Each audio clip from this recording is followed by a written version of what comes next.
Om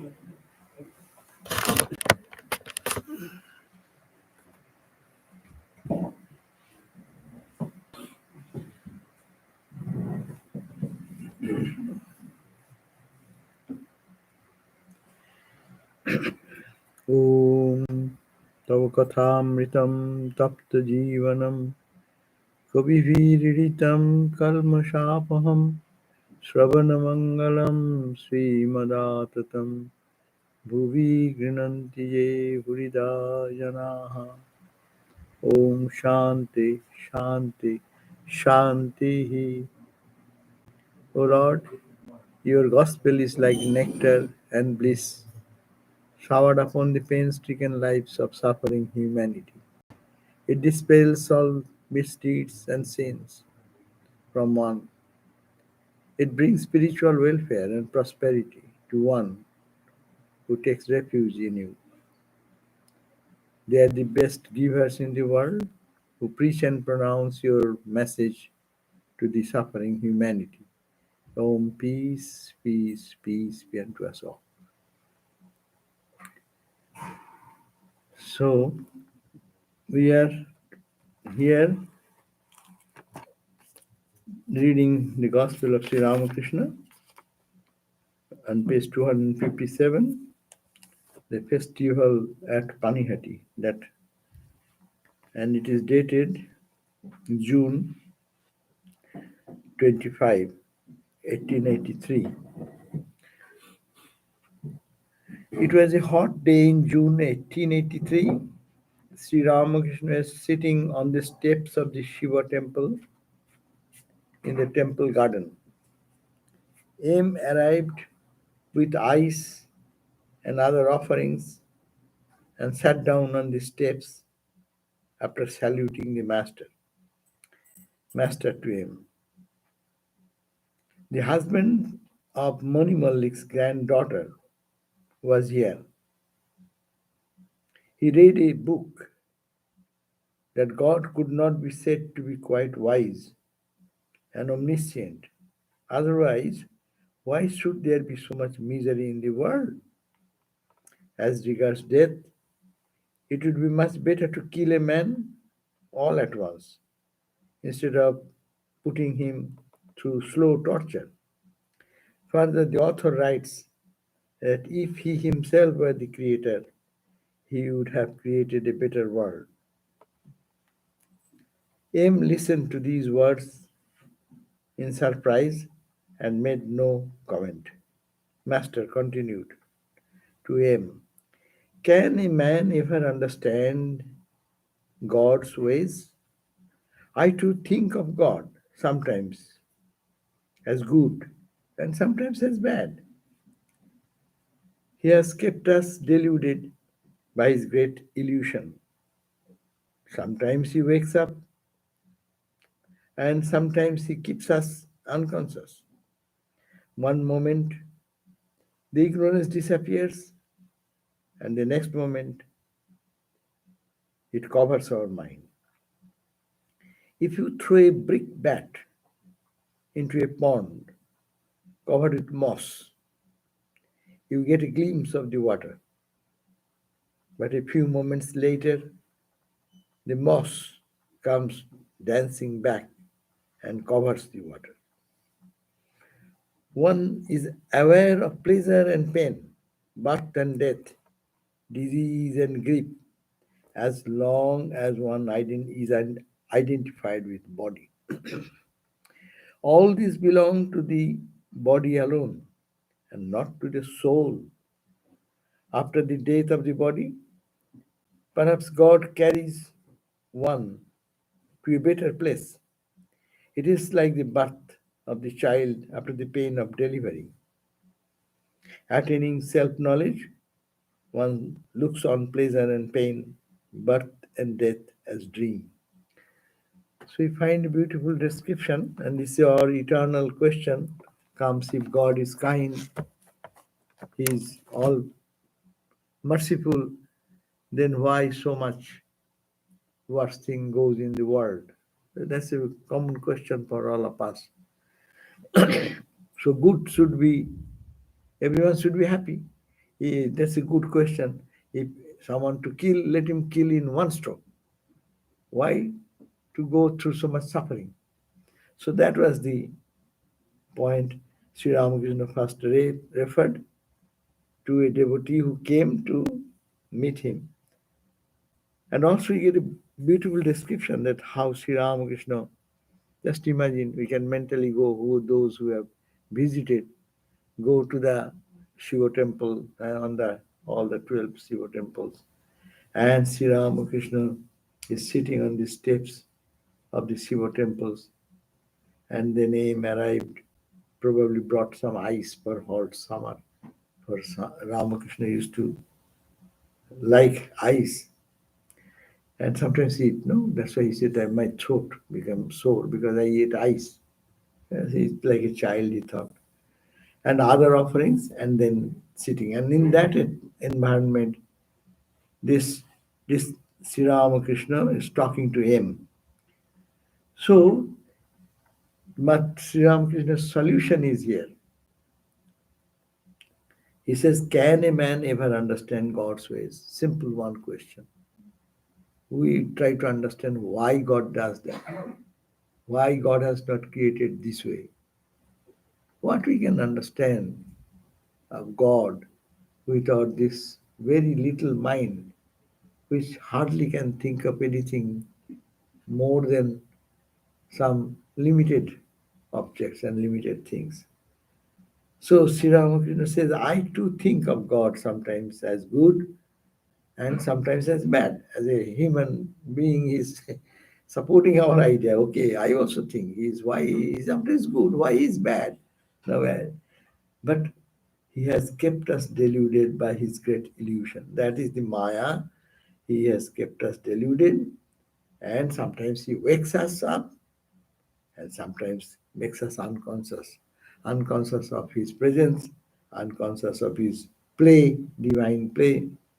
So one moment ignorance disappears, and then we know that it's everything is divine, every play is God's will. There is nothing good, nothing bad. It is a fun, it is a play. But again, the next moment, it covers our mind. And that's why he gave the example that the moss on the pond in our India, we saw many places. You cannot see the water at all. But if you throw some bat or something, water can be, little water can be found. But by that time, within a split second, the moss again comes dancing and covering everything and don't see anything. So that is the idea. One time it goes, little clarity comes that the play of this world is really God's will, and we have nothing to say that it is good or bad. Who are we to judge the cosmic play going on in the infinite drama of Lord's world? No? So it is very difficult for us with a little mind to perceive that. And Sri Ramakrishna says it is because of the body identity. That's the Vedanta. He says one is aware of pleasure and pain, birth and death, disease and grief. When? As long as one is identified with the body. Same concept. First of all, I, and then my pain, then my pleasure, then my feeling, then my emotions, all are possible. So, body identity is the only reason when we are aware of, then we will be, when we are aware of the duality, we must have to accept that our identity has been into body consciousness. All these belong to the body alone and not to the soul capital, not to Atman, not to Brahman, and not to the conscious entity behind. So all this suffering belongs to whom? Jiva. When Jiva is who? Is Shiva, separated by ignorance. So when ignorance is there, in ignorance, all this duality, play of duality will be there. But in the eye of a person of illumination, there is no suffering, there is no pleasure. Rather, it is all fun. After death of the body, perhaps God carries one to a better place. Yes, it is like the birth of a child. That means after suffering so much, we go to our good karma and go to heaven. So he is saying that God carries us one place in a better place. But attaining self knowledge, one looks on pleasure and pain, birth and death as dream. That is the point. Huh? This even the pleasure is a dream, pain is also dream. That comes when one awakes. Let us take an example of our real everyday dream experience. When we are in the dream experience, pain is pain. In the dream, if I find that I am suffering from my fall and broke my arm, so I'll be in pain. Or I have a good time with friends and for one good feast, all these things going on, so it will be joy. But pleasure and pain is in the dream so long, I am in dream, I am in ignorance. And then when you woke up, what is the value of pleasure or pain? We understand both pleasure and pain. They are created by the mind. They have no existence. So this play is a God's drama. This universe is the projection of the mind of God, cosmic mind we call, and that's the Maya we call. And in that, good and bad, it is presented there.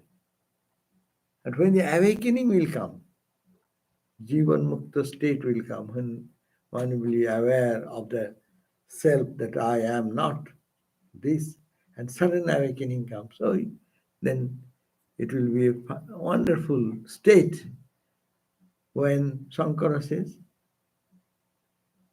Kaggatam kenavanitam kutralinam idam jagat udhunaiva maya drishtam nastikim mahatadbhutam.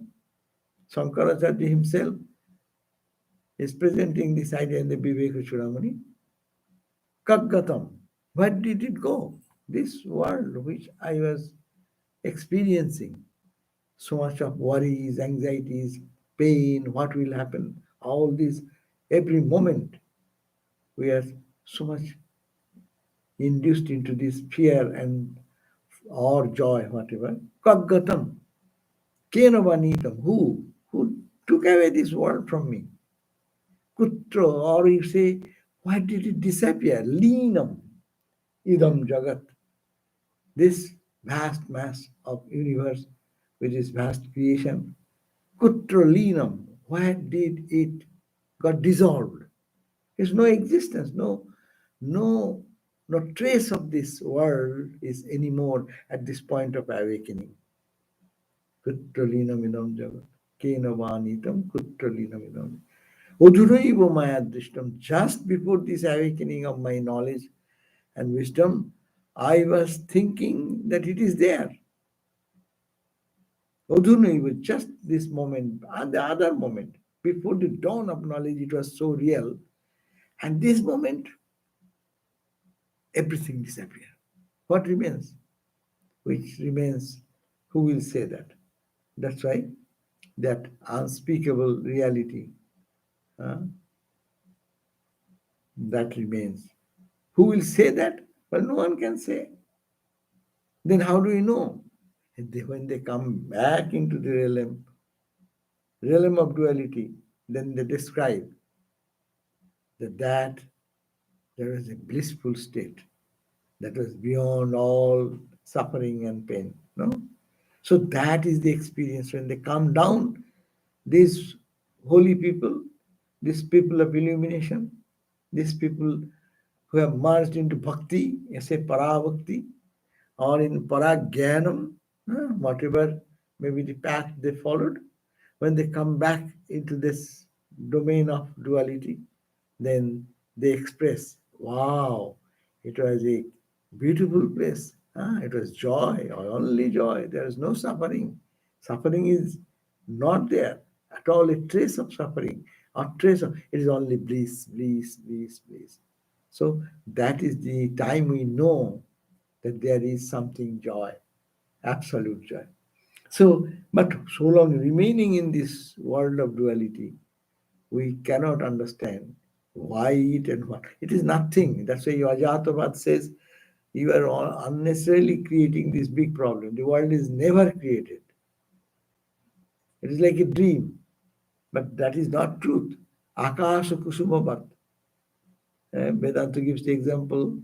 Someone may describe there is a beautiful garden and fragrant flowers. All you will be charmed with that. And where is that garden? In the space, there is a garden. Akasha Kusumavat. Bandhya Putravat. A barren mother gave birth to a child. And the whole novel continues. Big novel has been created. First, but they have said, a barren mother gave a child, and his child name was such and such. And that boy, raised under such condition, was so enthusiastic and so brilliant and bright. And he fell into this trouble and he cried and wept, he cut his leg and feet.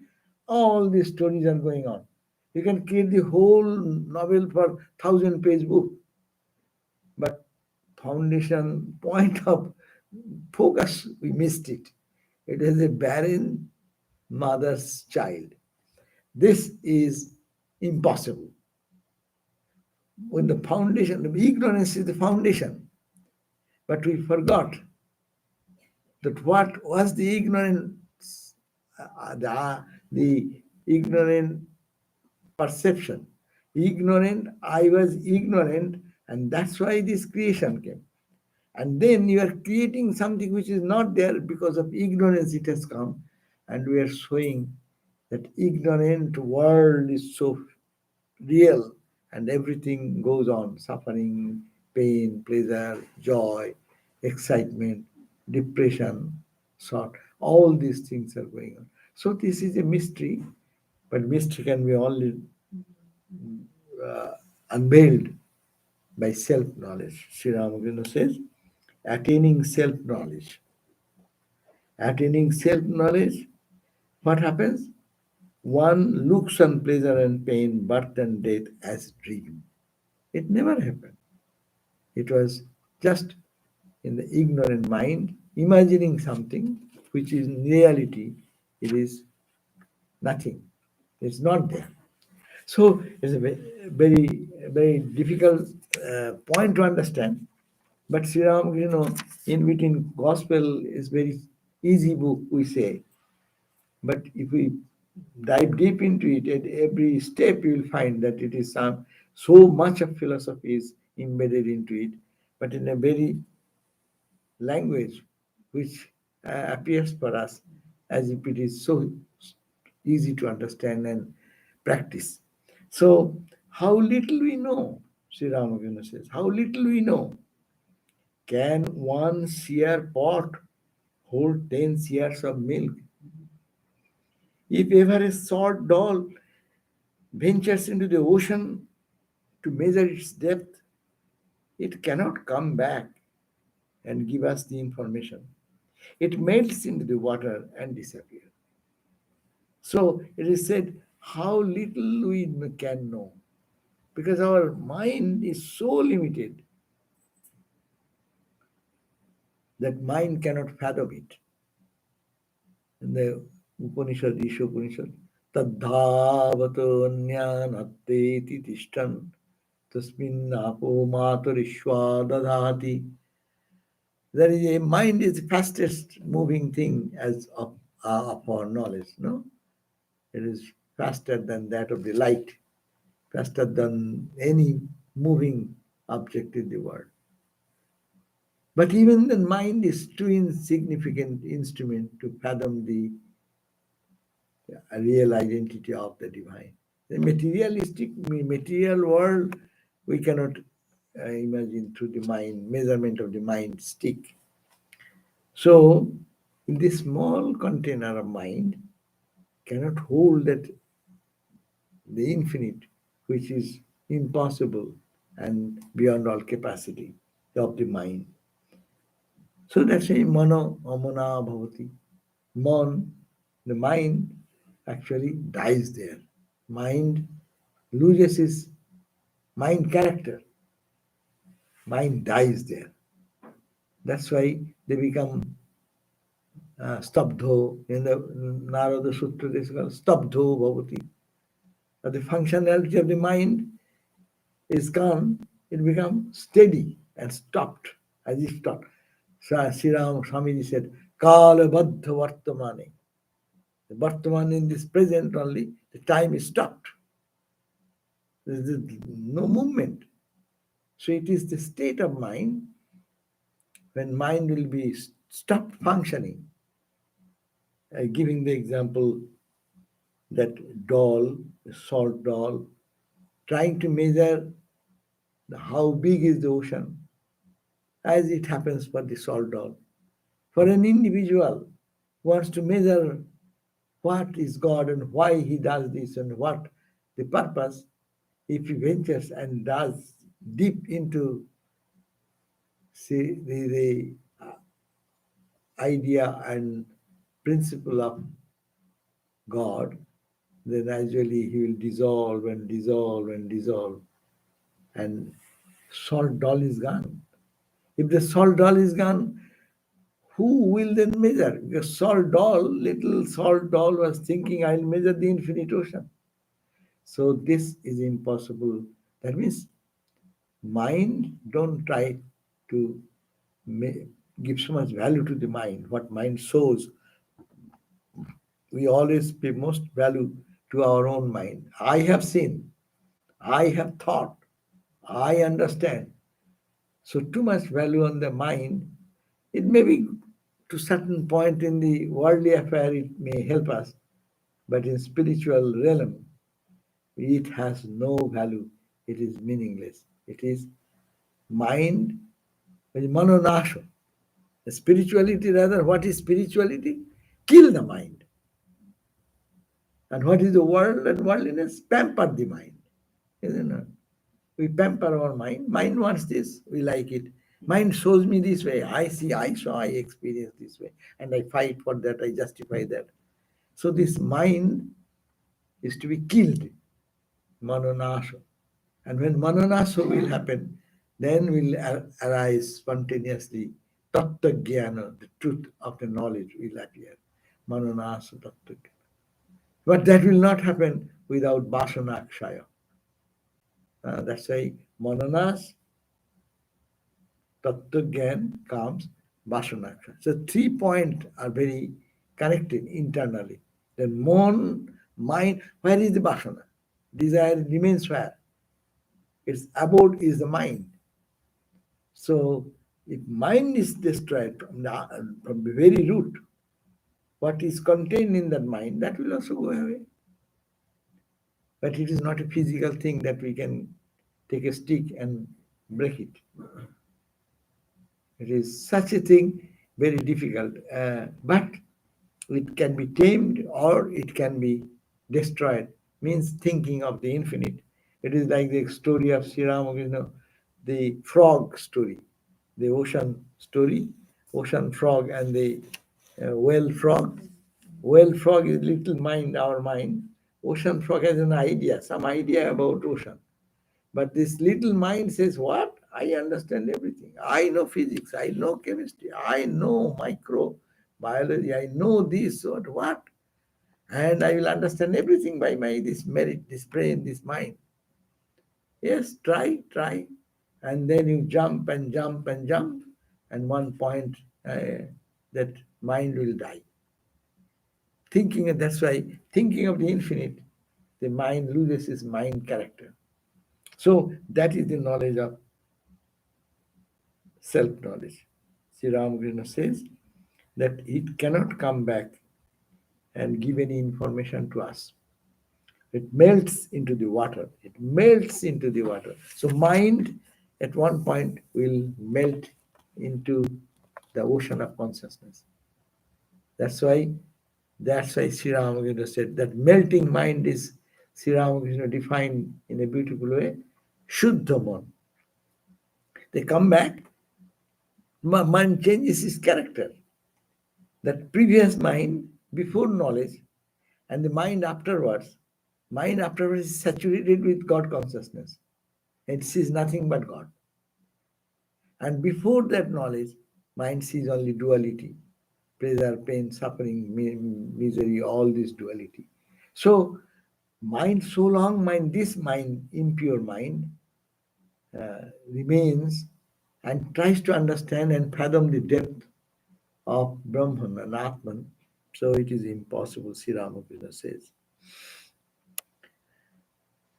After talking such, then at dusk, the evening service began in the different temples. The master was sitting on the small couch in his room, absorbed in contemplation of the Divine Mother. Several devotees also were there. Aim was going to spend the night with the master. A little later, Sri Ramakrishna began to talk to a devotee privately on the veranda north of his room. He said, "It is good to meditate in the small hours of the morning and at dawn. One should also meditate daily after dusk." He instructed the devotee about meditation on the personal God and on the impersonal reality. What a fortunate person is getting instruction from Sri Ramakrishna. What necessity? Why he is giving? uh, Ramakrishna standing there giving instruction how to meditate on personal God and on the impersonal God. No? Like Premishananda Maharaj used to say, what a fool I was. I went to Jagat Janani, the Divine Mother, and seeing her, prostrated before her, said, "Ma, give me some mantra." Are mantra is for seeing Mother. The end result of mantra japa is to see the Divine Mother. And Divine Mother is standing there. And I'm asking her, "Mother, give me some mantra." So that means he is that only Swami Premeshananda Maharaj can say, because he understands who is mother. But the point is that this how Ramakrishna is also playing a trick, I would say. Uh, His darshan is itself reveals the truth. Brahman, na? Ramakrishna darshan is God vision. What else? But he is himself is talking, and these are all for the others to know that spiritual practice is necessary, because even we see God, we cannot recognize. That's why some sadhana is necessary. Probably Sri Ramakrishna is making him to do the sadhana. So his instruction is given that God, good to meditate 2 times. We also have learned from our gurus to meditate 2 times. So Sri Ramakrishna's instruction here. So authority is more strong authority. He says that it is good to meditate in the small hours of the morning at the dawn, before sunrise or around that time, because nature is a tradition, of course, coming down from ages together. They meditate in the uh, there is a Surjodaya Ardhagotikang Prak Takta Nidra Sajjang Bijahami. The brahmacharis make a oath that Surjodaya, before the sun rises, at least half an hour. You can do more. Ardhakotikang Prak Takta Nidra Sajjang Bijahami. I will leave my bed and get ready for meditation. So because that is the calm time, cool time, and all the people have sit for their spiritual practice, and that has an impact in the entire community, or those who are meditating, their vibration can help each other. And also Sri Ramakrishna suggested that one should also meditate daily after the dusk, after the sun is set, when people come back home and there's silent hours. So morning and evening meditation, we get these two things here. And also he got the instruction here. He instructed that gentleman with personal God and also on the impersonal reality. So we should also practice personal aspect and the impersonal aspect.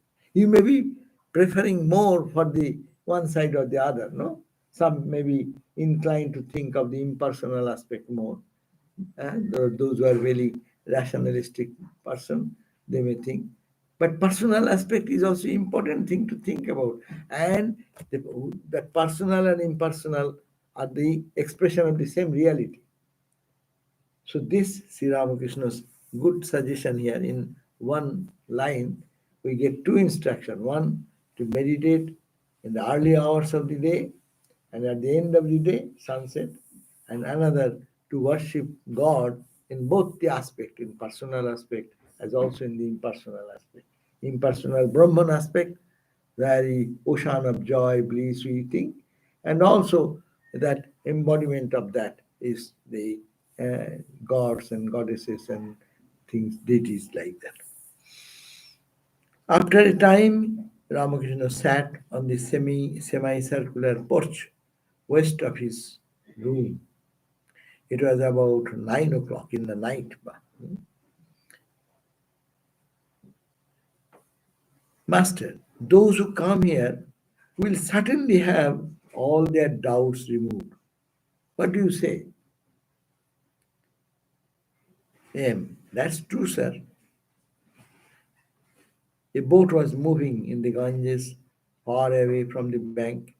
The boatman began to sing.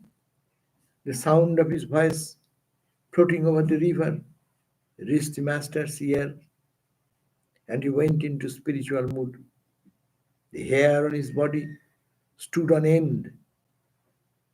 He said to him, "Just feel my body." M was greatly amazed. He thought, quote, the Upanishads describe Brahman as permeating the universe and the ether. Has that Brahman as sound touched the master's body? After a time, Sri Ramakrishna began to converse again. What a beautiful scene that Sri Ramakrishna is sitting after this discussion. He has sat on the semicircular porch west of his room. Just imagine where Hajra used to always sit and chit chat. No? Sri Ramakrishna went in that portion from his just out of his room. And it was 9 o'clock, and a beautiful scene. He's saying, those who come here, what is the meaning of here? Here means Dakshineshwar, or here means Ramakrishna. Those who come here, he is so egoless, he never says me, I, to me. But it is here. Here means this. So he says, those who come here will certainly have all their doubts removed. We can extend that. Not the time of Sri Ramakrishna in Dakshineshwar. অদ্যাপি কি লীলা করে গোরা রায় কোন কোন ভাগ্য মানে দেখিবারে পায় অদ্যাপিও নরলীলা নিত্যলীলা করে গোরা রায় শ্রীকৃষ্ণ শ্রী চৈতন্য আর ভগবান is playing still today, but few are the fortunate people who can experience that, see that, feel that. So here, those who come here, this today you can think that those who come here means to him. will certainly have all their doubts removed. In time it will happen. We'll have to wait for that. That's why we say sometimes we cannot meditate. Yes, not needed meditation. See his picture. It's the only time in the history that an avatar has been caught into the photograph. They escaped earlier incarnations because only it is through painting and other things. Painting means as perfect maybe, but it is some other's mind is in between. There is a role, little difference may be there, but exact photo. And he himself said this photo will be worshipped in every home. No? So that is a beautiful idea. That certain we can be really convinced about that. Those who sincerely we think of Ramakrishna, and he says that all doubts, doubts vidyante siddhante sarva samsaya, naki vidyante hridaya granthi, vidyante hridaya granthi siddhante sarva samsaya. Tasmin drishte paravare. See, Upanishad says, only when you see that supreme reality, tasmin drishte, if you see paravare, that supreme reality, then knots of the heart will be cut asunder and all doubts will be gone. So that state will attain. Chiddante, vidyante, sarvasa, and Tasmin drishte parava. What is in the Upanishad says that realizing that or experiencing that, drishta does not mean seeing, experiencing paravara, that supreme reality, then all doubts will go. And Sri Ramakrishna says, those who come here certainly have all their doubts removed, meaning will attain the highest wisdom. If we match this Upanishadic statement and this statement of Sri Ramakrishna. And Aim is saying that, what do you say? He's asking him, what do you say? Aim said, that's true, sir. That's true. Some, but what else? And Aim understands Ramakrishna, of course, because being so close, so he understands. Yes, by seeing him, or coming to him, taking refuge in him, it will happen. A boat and that beautiful scene, you can imagine the calm environment, night 9 o'clock, and some boatman in his cheerful mood singing some song. What song he was singing, God knows. But that voice floating over the river, reached on the end, and he said to him, the hair on his body stood on end. Ma. What music he was saying, not the important. Sound, Sabda Brahma. It touched him, and immediately his mind entered into the blissful state, and the whole body, haripilation, no? Saying that this charged with that joy, unending joy. Like, see, one sound, one beautiful musical voice hitting him into the state of horripilation, the state of expression of joy. When we can get a little touch of that joy. But Sri Ramakrishna is so tuned to that consciousness that little something can trigger that. I have seen one Swami. Probably I told you before. It may be repetition. One day, the night, that evening, we had some brahmachari's class.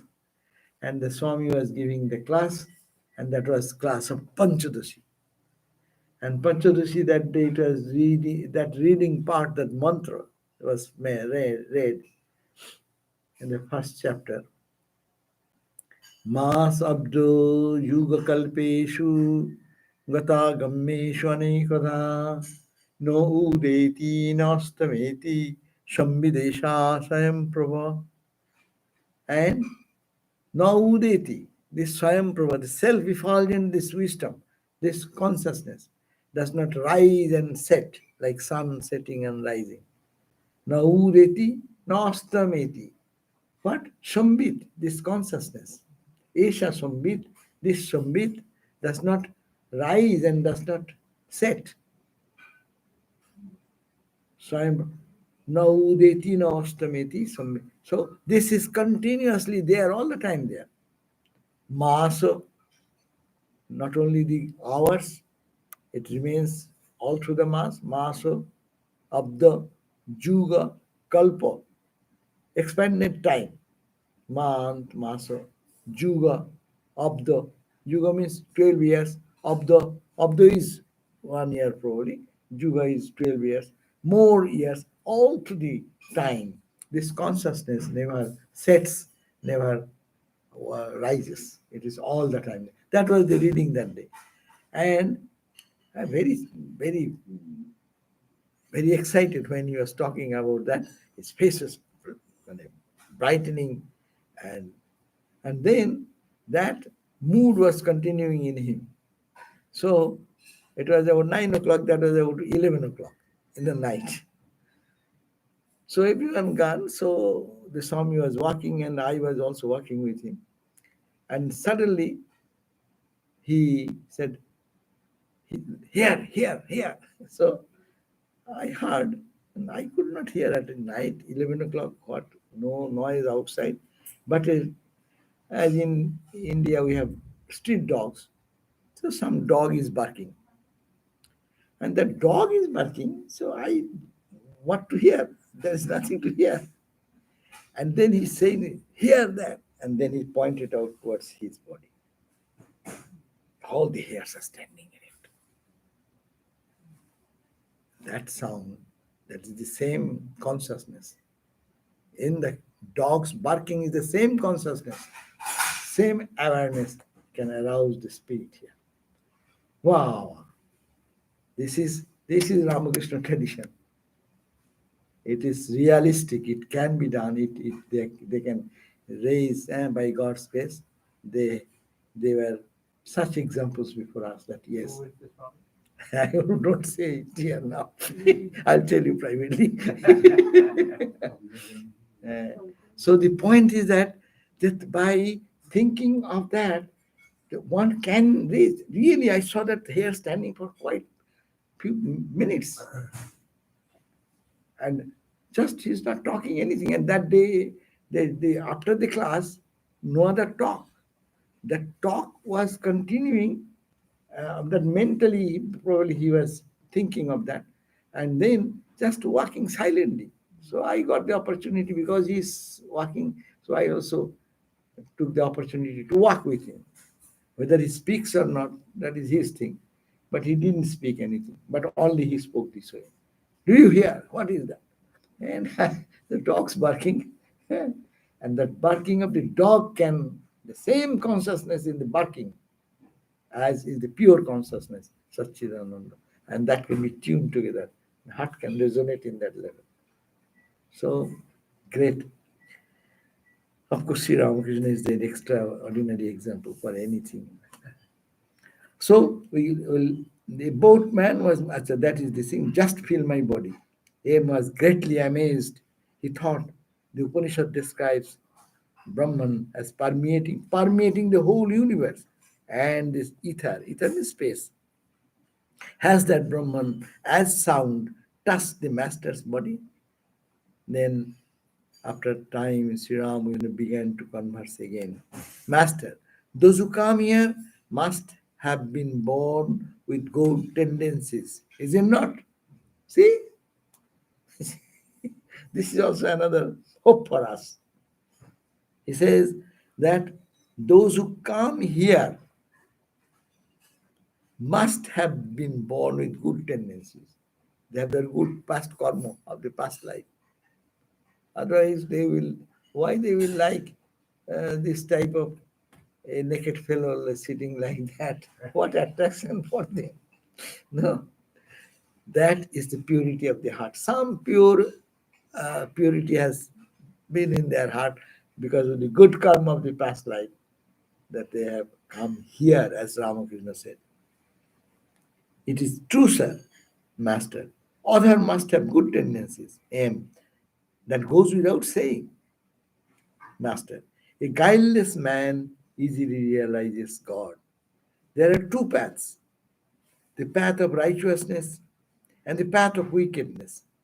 One should follow the path of righteousness. That's true, sir. If a thread has a single fiber sticking out, it cannot pass through the eye of a needle. Master, quote, if a man finds a hair in the food he is chewing, he spits out the entire morsel. But you say that man who has realized God cannot be injured by evil company. A blazing fire burns up even a plantain tree. So he says that guileless, Ramakrishna's suggestion, guileless person, simple minded people, they realize God. There are two paths, but God realization is for those people who are sorrow. সরল না হলে সরলকে পাওয়া যায় না. Unless one becomes guileless, God is guileless. God is simple. That's why simple thing is very difficult to understand. Our brain is created in such a way to understand complicated things. That means when mind becomes pure, then only it becomes simple. Pure mind, simple mind. So it is suggestion that one should follow the path of righteousness, which will make the mind guileless. And without that, but for realized soul, that's a different thing. They cannot be injured by evil company. Holy company or evil company matters little for them. Everything is holy for them. So we end here today's reading. And next day will be Saturday, 14 July, 1883. So if you have some 10 minutes, we can have some question.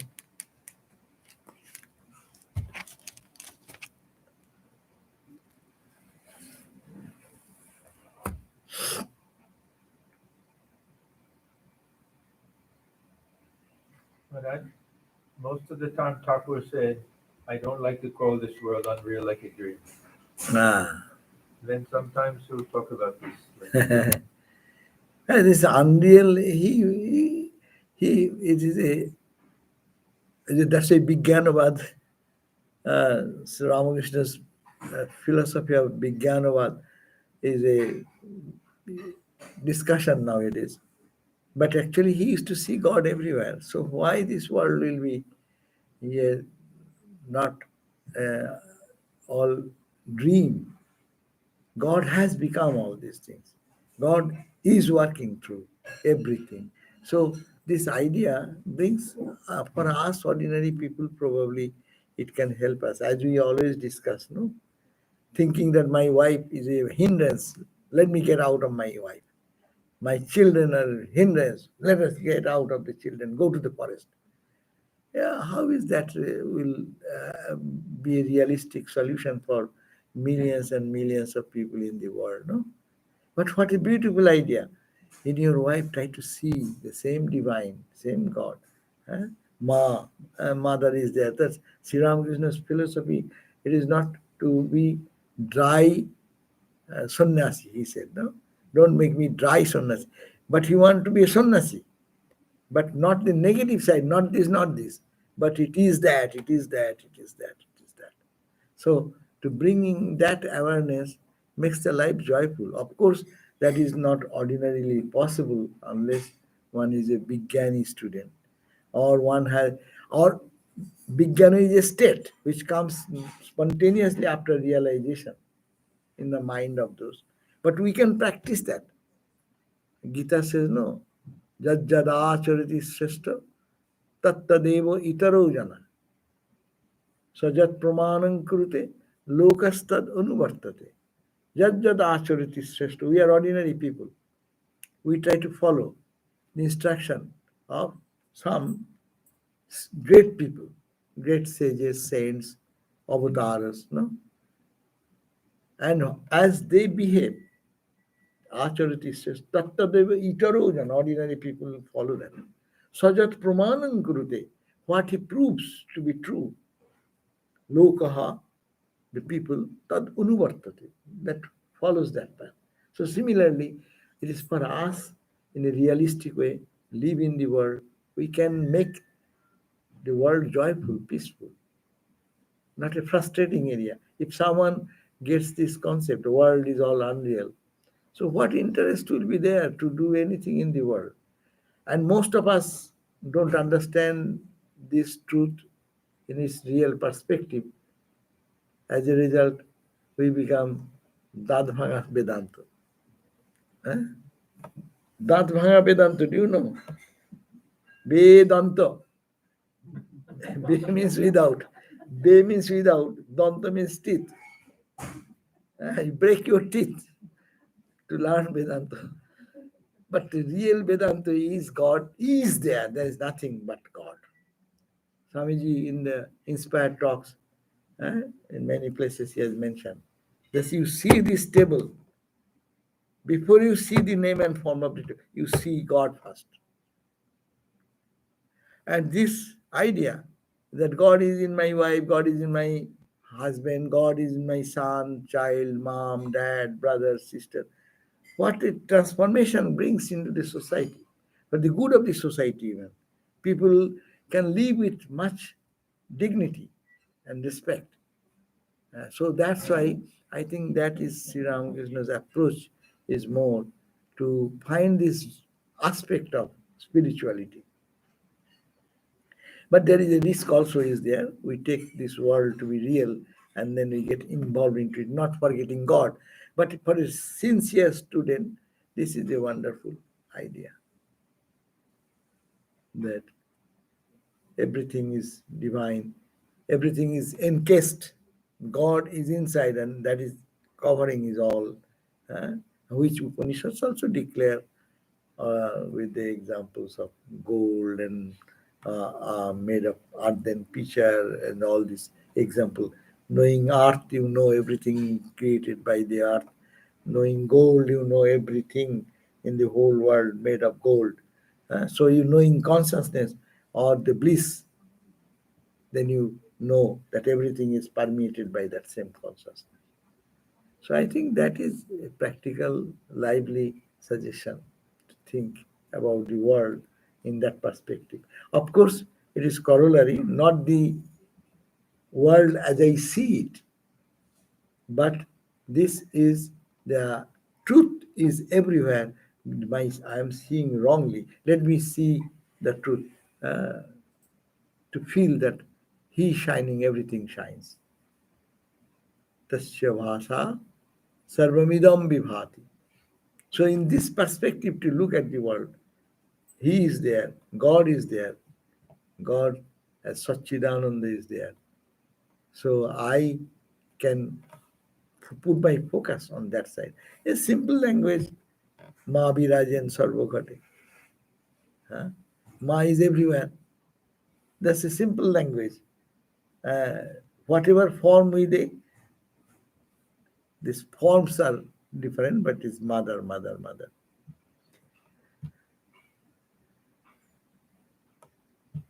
We sometimes think it is simple. It is not simple. It is also a deep spiritual practice. Okay. So, anything more?